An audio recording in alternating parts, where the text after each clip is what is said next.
tandaan mo yan. Hindi lahat ng nasa kulungan masama. Hindi lahat na nasa simbahan Mabuti naman. mabuti. Pinagsisikapan ko naman eh.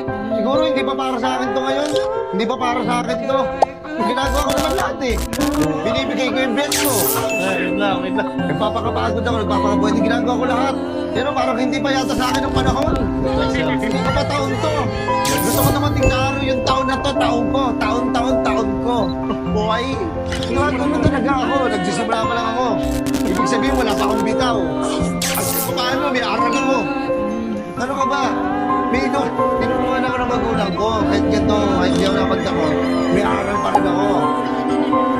Paano yun? Kasi wala pa yun. Lahat na. Di ba, yung iba, ganito naman eh, yung iba, di ba? Oo. Wala pang maniwala sa'yo. Nag-umpisa ka pa lang, tandaan mo yan. Wala pang bibilid sa'yo. Wala pang papalakpak sa'yo. Paano ka papalakpakan kung ganyan? O di ba? Ito na lang kasi nakikita mo. Pero pag naging professional na ako, andiyan ka na. Wala ka sa support. Andun ka sa congrats, saka sa palakpak.